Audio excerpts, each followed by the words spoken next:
This is Pressers by FedNet, where news conferences from the United States Congress become podcast episodes for your listening on your time. Senate leaders held their regular weekly press conferences on May 13th. Republican leader John Thune discussed the filibuster as Democrats blocked President Trump's nominees before answering reporters' questions about budget reconciliation and executive branch oversight. The following material is protected by copyright. Guys, how's it going? What did the Democrats say? Oh, no, you don't have to tell me. I think I know what they said. This week, we should be on the Genius Bill, which is a stablecoin bill. As most of you know, we had a vote to cloture on the motion to proceed last week, which every single Democrat voted against, in spite of the fact that there were 5 Democrats who voted for that exact legislation when it came out of the Senate Banking Committee. So the Democrats have now found newfound admiration for the Senate filibuster. The junior senator from Arizona was in Pennsylvania over the weekend. And by the way, he was one of the Senate Democrats who voted for the Genius Bill when it came out of the Senate Banking Committee. And he was out there just crowing about the fact that the Senate Democrats have used the filibuster now 4 times. They've stopped 4 bills via the filibuster. And so pretty remarkable, honestly, that the Democrats now are in love with the Senate filibuster. And given the fact that every single Senate Democrat either voted for or campaigned in favor, or I should say in favor of getting rid of the filibuster. So it's a pretty remarkable turnaround. Not that hypocrisy is something that's new in this town, but this seems to take it to a whole new level. So, and since we're not doing that, we're going to move forward on nominations and confirm a lot of President Trump's nominees. That's the process that we've undertaken in the lieu of having the Genius Bill available for consideration on the floor.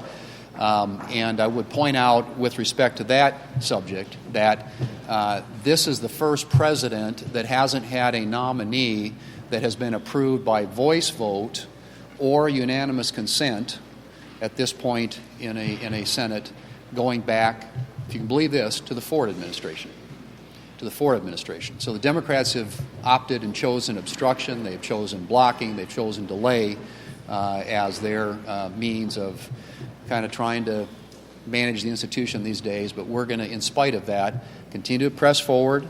We're going to continue to move the Republican agenda, which starts with getting the president's nominees into place as quickly as possible. So that is the agenda for this week. And at some point, hopefully the Democrats will come back to the table on the Genius Bill, and we'll get to a point where we can put it back on the floor. Unfortunately, we didn't have that opportunity this week because they chose to filibuster it last week. Senator Barrasso? No? Okay. Yeah. Some of your Republican colleagues are voicing concerns with the House product on reconciliation, whether it's Medicaid, whether it's phasing out some of the clean energy tax breaks, whether it's not doing enough to reduce the deficit. How are you responding to these concerns, and what is the plan in the Senate? Will you take up the House bill? Will you draft something on a parallel track? What's the plan going forward? We are coordinating very closely with our House counterparts at the committee level, at the leadership level, and we know they have to get 218 votes, and so they're going to do what it takes to get it done in the House. And when it comes over here, we will be prepared for various contingencies, obviously one of which could be taking up the House bill and then offering a Senate substitute. But we'll see what ultimately they're able to get done. But I feel very good about where we are, where they are, and where ultimately we're going to be on that bill as well. Are you comfortable with President Trump taking ownership of this Qatari plane and then possibly using it and then in the post-presidency as well?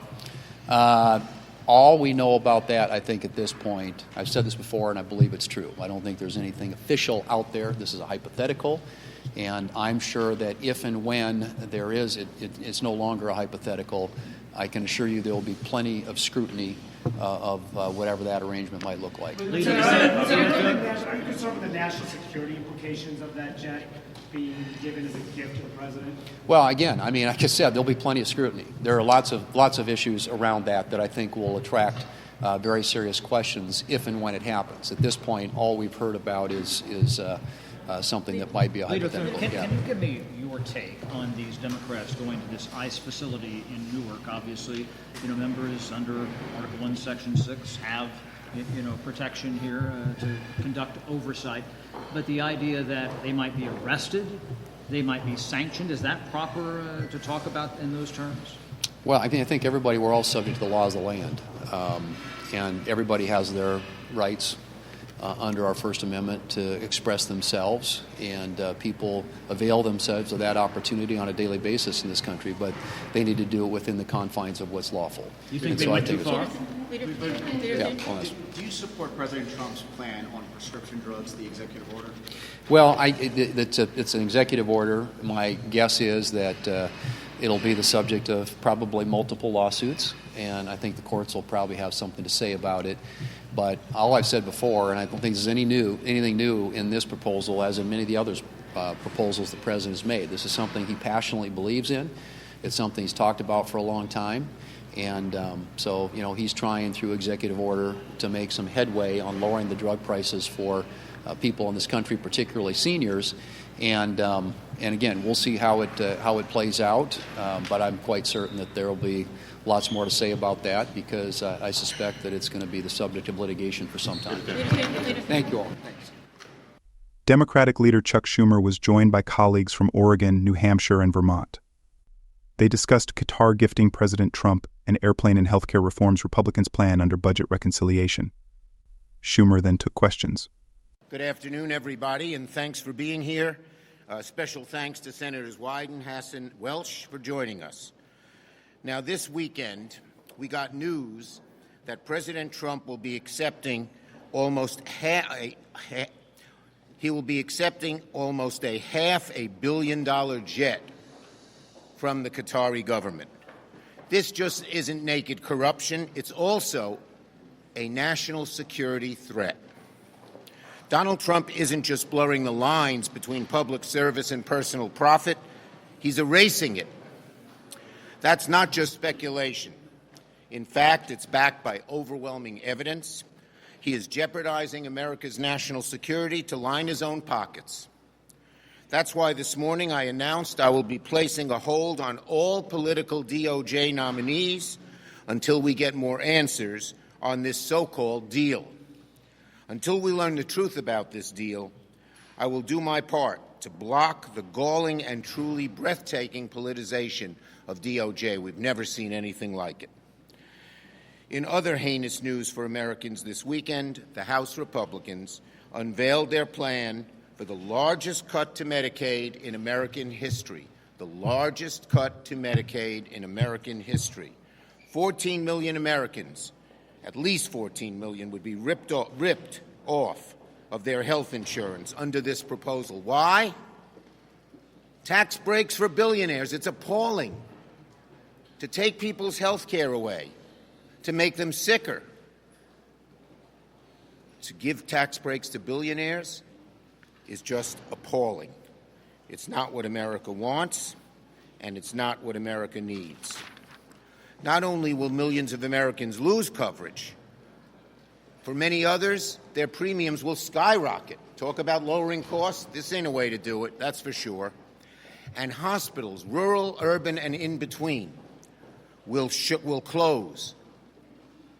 Many, many people will lose their jobs, and many more will lose their health coverage. States will scramble with their budgets, and American families will be left out to dry. For months, the Republicans claimed that their tax plan wouldn't touch Medicaid. Now we know that's a bold-faced lie. They were afraid to admit it, but now they can't avoid it. It's slashing Medicaid more than it ever has been slashed before. It's cruel. It's heartbreaking. Senate Democrats will continue to expose this devastating plan and fight for American families to keep their hard-earned benefits. Senator Wyden. Thank you, Leader. And let's be clear about what the Republicans are up to on health care. They're basically gaslighting the American people, telling folks that fraud, waste, and abuse are everywhere, and the Democrats are simply going along with all of it. Now we have the Congressional Budget Office which is the go-to arbiter of the facts in this area, say that 100% of the cuts have nothing to do with waste, fraud, and abuse. Nothing. They're basically terminating coverage, denying services like home care, which seniors see as precious, and also in rural areas making it harder to get hospitals and nursing homes and providers to cover care. And the second point that I want to mention is when you look at the entirety of the Republican response on health care, what they are doing is everything possible to keep eligible people from being able to get coverage. They put them through so much red tape. That's essentially what some of these new things are all about. They are bureaucracy requiring steps that ensure that it's hard to be eligible for services. So we feel that health care is basic to American families. Nothing is more precious than to be able to go to bed at night knowing that you're going to get decent health care. And what the Republicans do in their health care provisions in the reconciliation package is walk back health security for millions and millions of Americans, all to make sure that folks at the very top of the ladder can come up with another package of benefits that in so many instances defy common sense and are only there in order to give yet more privileges to the people at the top. We're for a tax code that gives everybody in America the chance to get ahead, and that's what we're going to battle for in this process. Thank you, Senator Wyden. Senator Hassan. Well, thank you, Leader Schumer. Look, this week, President Trump and congressional Republicans are pushing forward with their plan to give billionaires and corporate special interests more tax breaks, all paid for by taking health coverage away from millions of Americans and, by the way, by adding trillions to the national debt. It is wrong, it's dangerous, and it's devastating to people, our small rural hospitals, our communities, our economy. Millions of families count on Medicaid and the Affordable Care Act for essential health care. And this Republican bill to take coverage away from many of our constituents will result in untreated diseases, packed emergency rooms.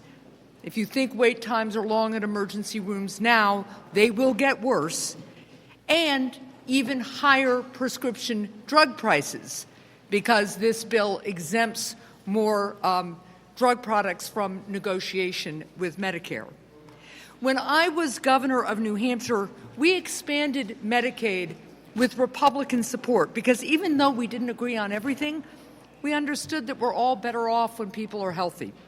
At a time when families continue to struggle with rising costs, I can think of few ideas as ill-advised as this one from President Trump and congressional Republicans. They are working, this bill directly raises health care costs on millions of Americans, just as other costs continue to go up.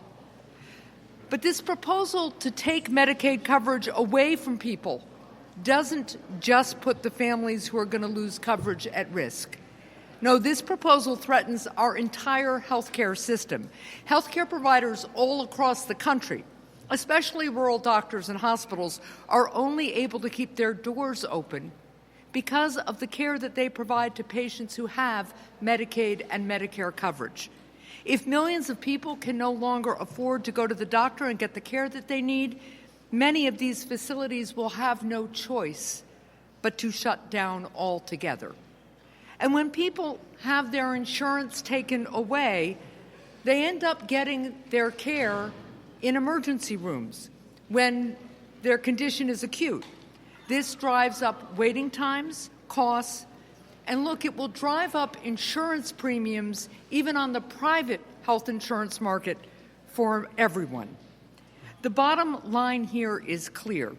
If this billionaire tax break at the expense of the middle class passes, more people will get sick, our economy will weaken, and an awful lot of people, an awful lot of our fellow Americans, our friends and neighbors, will be hurt. Thank you. Senator Welch. Thank you. And just on that plane, Senator Schumer, He's kind of an old-fashioned guy. He puts like national security ahead of presidential traveling comfort. Shocking.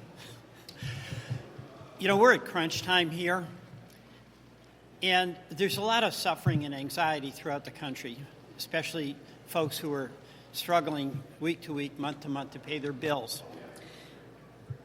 And we're at a moment where that suffering is going to be intensified by a law that Congress is considering.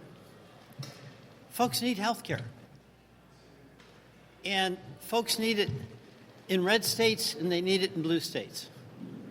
Folks need health care, whether they voted for Trump or they voted for Harris. They need it for the kids. They need it for their older parents.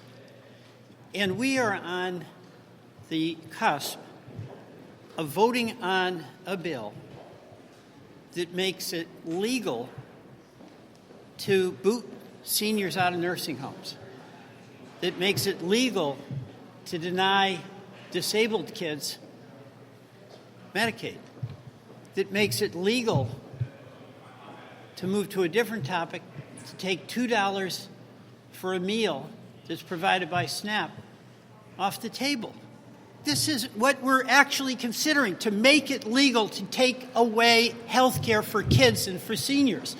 That is so outrageous. And why is it? It's not because my Republican colleagues don't want their folks that they represent to have access to health care. They're intimidated by Trump. This is totally outrageous that we even have to have a discussion about taking away health care. Not to mention all the consequences, the insecurity, the suffering. And then in rural America, where we depend on those hospitals, they won't be able to operate when we take away Medicaid. They won't be able to operate. You know what will happen? They'll work hard, and that'll be in red states and blue states. And they'll keep providing services, even when it's free, until they can't anymore.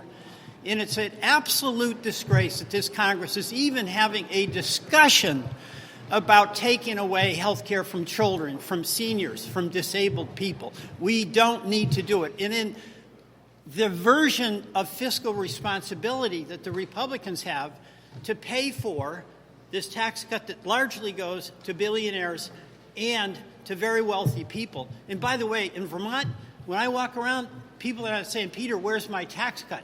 They're saying, what's happening to my health care? They're saying, what's happening to my ability to feed my kids? That's what they're asking me, not about this health care. The version of fiscal responsibility is to pay for it by taking away health care, by taking away food stamps, by taking away Meals on Wheels. No is the answer. Thank you, Peter. And I mentioned on the floor, Trump calls this a big, beautiful bill. We call it the big grift.